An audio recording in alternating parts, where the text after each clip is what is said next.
Today in Northern Revolutions, I'm going to do something a little bit different. I'm answering Richard McCook's questionnaire for vinyl community video makers. So stay tuned.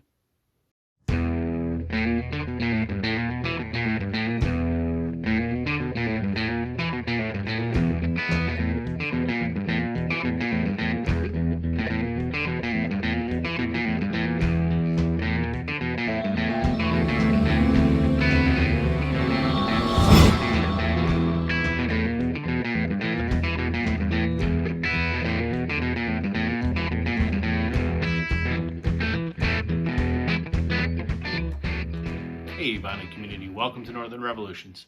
I'm Rob. As I mentioned in the intro, I'm doing something a little bit different today. Fellow vinyl community member Richard McCook, who's based in England, put out a video the other day where he's posed a set of 10 questions to all the video makers in the vinyl community. So I thought I'd answer his questions. Okay, so I've got a list of Richard's questions. The first one, do you ever get disheartened when a video you think should be popular is ignored? And if yes, give an example. Yeah, I do occasionally get a little, disheartened, I guess is the best way to describe it.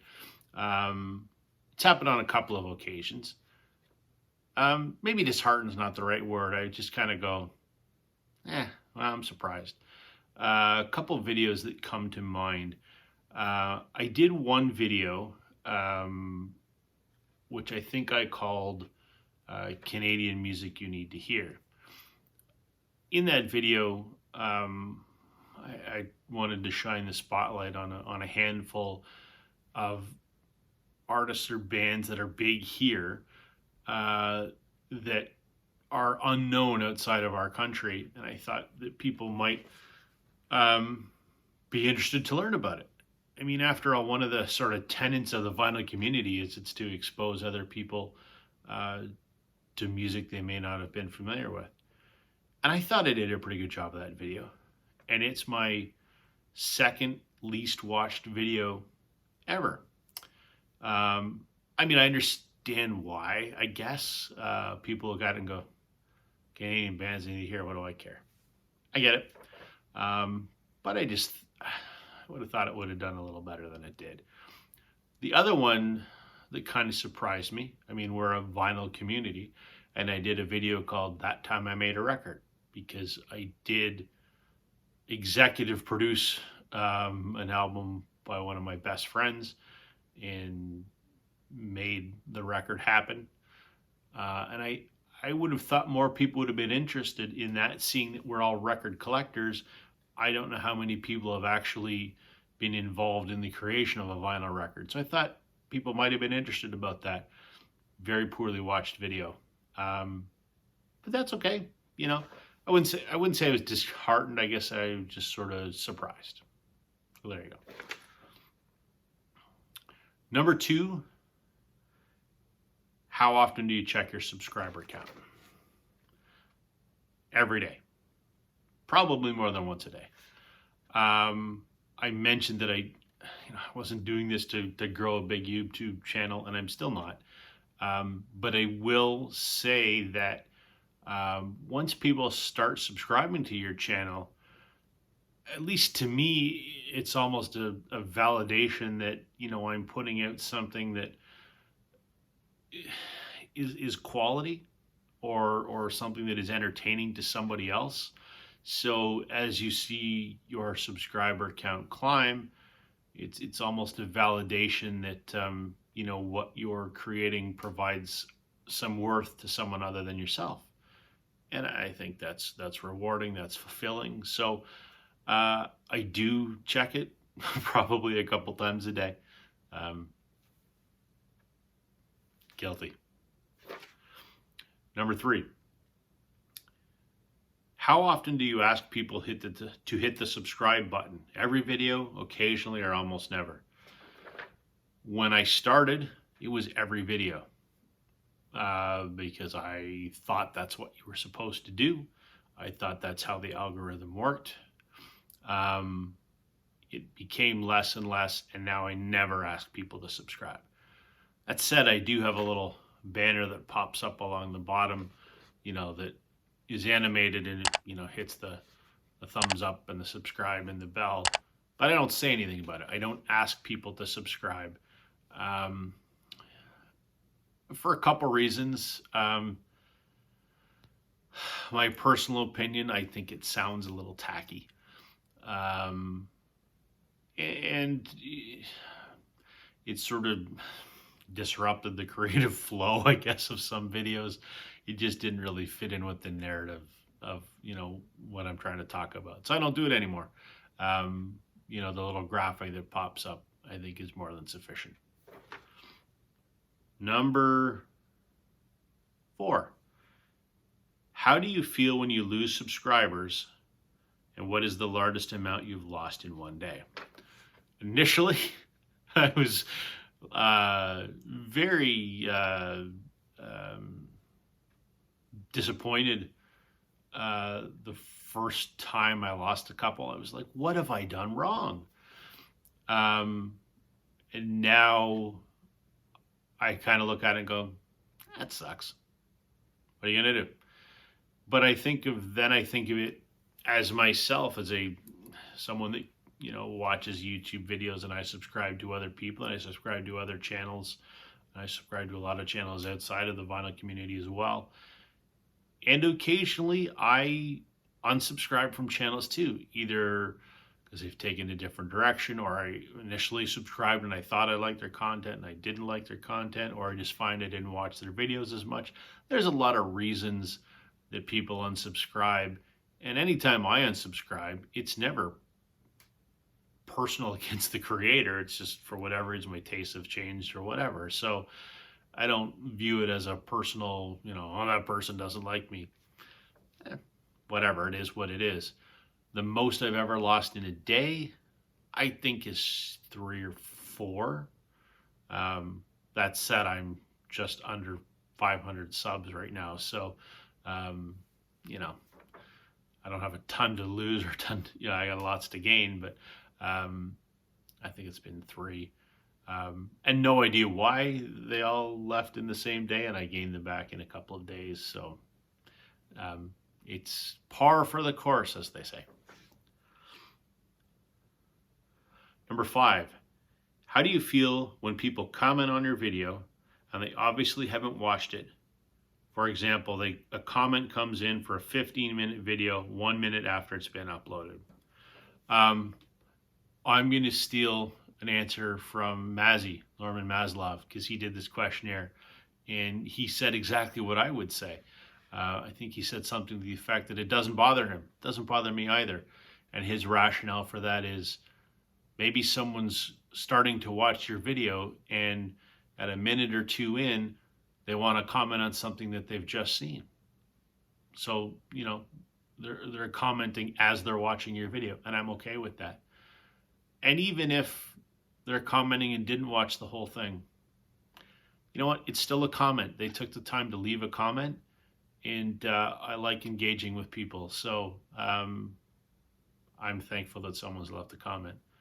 Number 6, if you or already have hit the 1,000 sub count, will you monetize your channel? Good question. I will say that that's sort of the 1,000 mark is on the horizon for me in terms of objectives. I'm just shy of 500, and I'm really looking forward to passing 500, because then you can unlock the community tab, and there's some other features you can get with that. So I'm looking forward to that, and then the next goal is 1,000. The goal for me at 1,000 is simply to reach 1,000. It's 1,000 I can monetize. Would I monetize? I don't know. Maybe. Again, I'll go back to Mazzy's video. He had the best answer for this that I've seen. He says, why shouldn't I monetize? YouTube is already putting ads on my videos. Why should someone else get paid for my content? And he's absolutely right. And I think that would probably be my attitude. Doesn't mean I would monetize at 1,001. I think at some point I probably would once I surpass that milestone.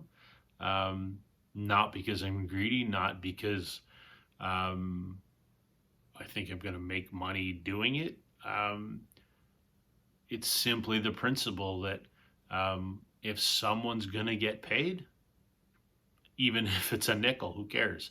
The principle of it is if someone's going to get paid for my work, it might as well be me. So, yeah, I think at some point I would monetize should I ever pass the milestones that are required? I think I probably would.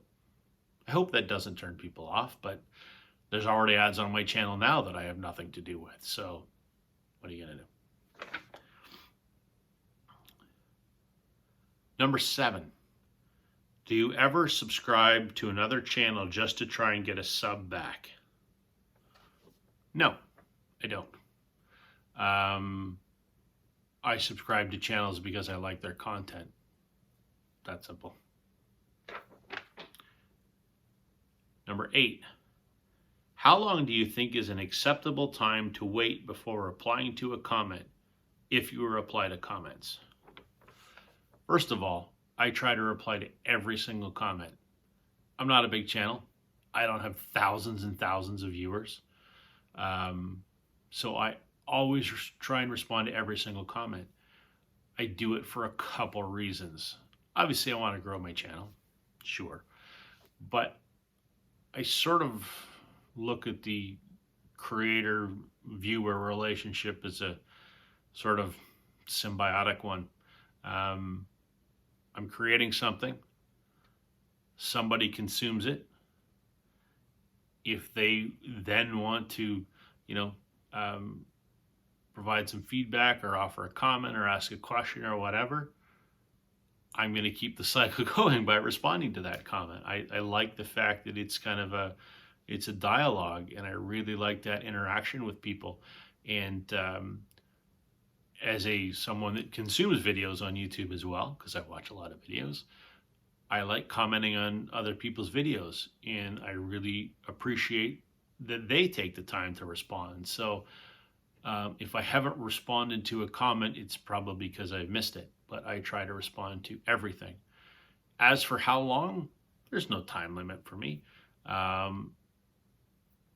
I check fairly regularly, especially after I've just uploaded a video.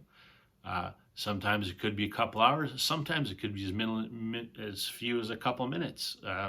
If I happen to be at my computer when I see a notice pop up, I work from home a good portion of the time. So when I see a notice pop up when I'm sitting at my computer, I'll answer it. So for me, there's no time limit. Could be 1 minute, could be 4 hours. It's just whenever I get to it, but I will get to it.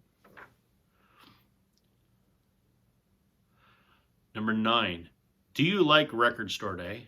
And if so, after buying record store day items, do you feel the need to show them immediately, i.e. before getting home? Do I like record store day? Not nearly as much as I used to. I think that it is still good for the hobby, and it's still good for the independent record stores. I think it has been somewhat spoiled by the escalation in pricing, but also the people that are looking just to flip things. They buy a whole bunch of stuff and they throw it up on eBay at inflated prices. Now, that's also our fault as record buyers if we're willing to pay what the flippers are asking. So if we break the cycle by not paying it, they'll stop doing it. In a nutshell, though, record store day for me is not as appealing as it used to be. Also, I don't like getting up early in the morning. So I tend to take my chances and see if I can find those record store day purchases, later in the week. I found everything this year that I wanted. Occasionally I have to get it on the secondary market like eBay or Discogs, but it is what it is. Number 10.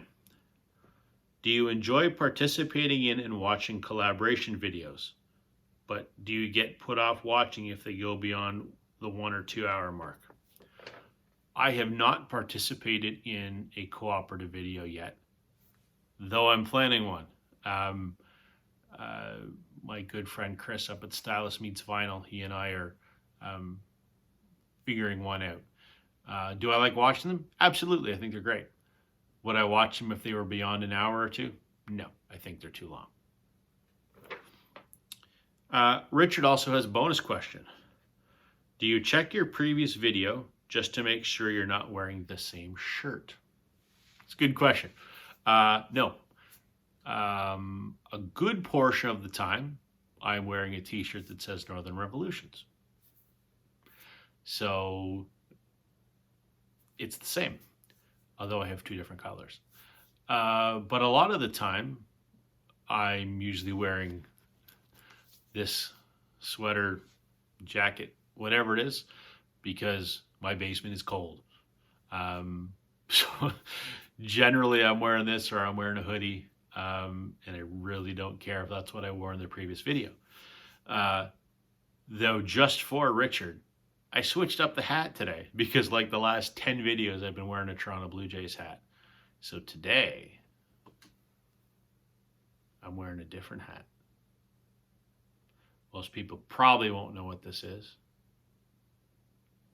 but I'll give you a hint. See if anyone can figure out what that is. Anyway, great questions, Richard. Thank you for doing that. I hope my answers were satisfactory. That's everything for me today, everybody. Catch you on the flip side. Bye.